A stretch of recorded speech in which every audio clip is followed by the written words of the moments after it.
yang mengenai sumber hukum Islam. Sumber hukum Islam itu ada 4 ya.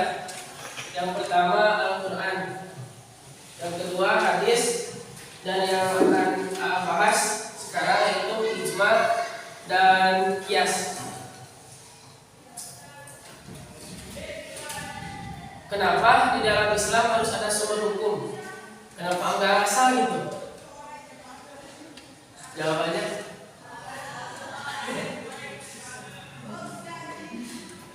kenapa pedomannya harus keempat itu? Ke Al-Quran, ke hadis, terus ijma dan juga qiyas. Kenapa harus berpedoman keempat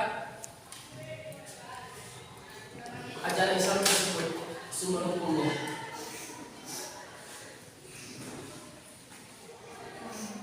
Dan tahu gak? Oke.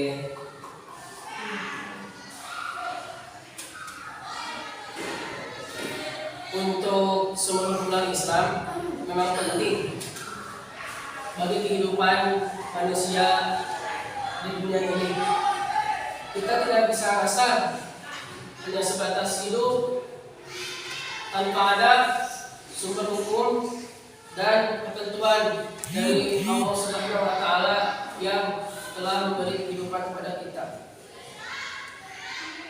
Allah memberi sumber hukum itu dalam Islam menjadi 4. Yang pertama Al-Quran, hadis, ijma dan qiyas. Sekarang yang akan bahas yaitu ijma. Ada yang tahu ijma itu apa? Pengertian ijma secara garis besar aja langsung. Yang tahu kan? Ijma. Tahu ya? Ijma itu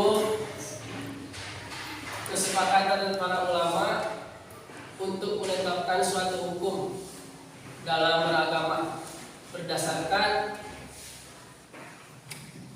Al-Quran dan hadis.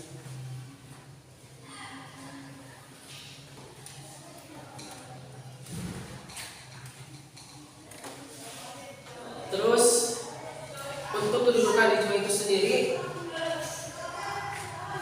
di kalangan beberapa ulama bisa dibilang beberapa pendapat yang berbeda tentang ijma. Mengutip dari contoh ijma jumhur ulama usul fikih, jika rukun-rukun ijma sudah terpilih atau terpenuhi dengan baik, maka ijma yang telah dibuat dapat dijadikan sebagai hujah yang pasti. Jadi dapat dijadikan alasan kita untuk menentukan atau berpedoman kepada sumber hukum tersebut. Oleh karena itu, ijma tersebut wajib diamalkan atau dikerjakan serta tidak boleh ada yang melanggarnya. Bagi seseorang yang melanggarnya bisa dianggap sebagai kafir. Jadi kalau kita sudah berijma mengikuti ulama, tapi ulama tersebut ulama yang nyambung sadarnya ke Rasulullah SAW.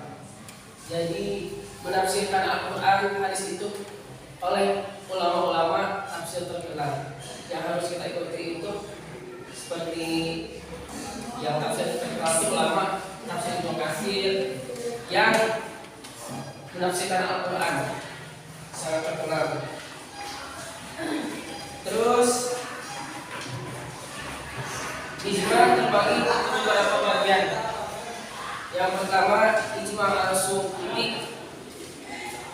Ijma al-sukuti adalah jenis ijma pada saat para ulama atau para ahli ijtihad mengambil keputusan untuk diam, tetapi diambil para ulama atau para ahli ijtihad tersebut karena sudah setuju dengan semua pendapat yang telah disampaikan oleh ahli ijtihad dan ulama lainnya.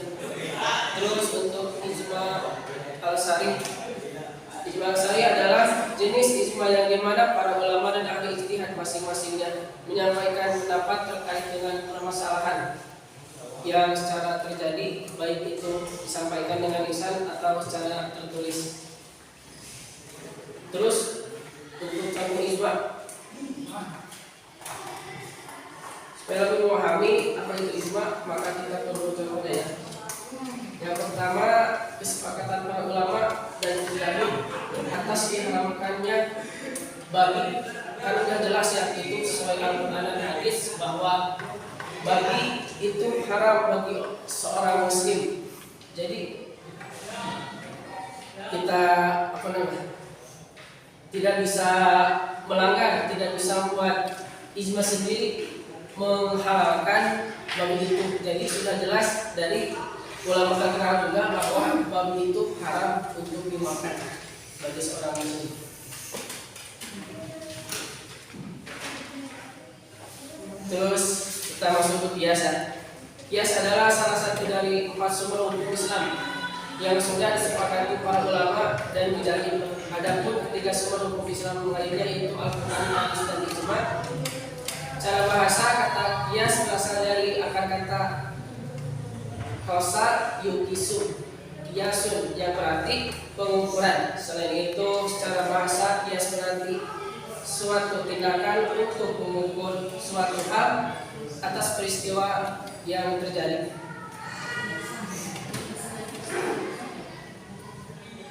Terus rukun kias sama halnya dengan ijma, kias juga memiliki rukun-rukun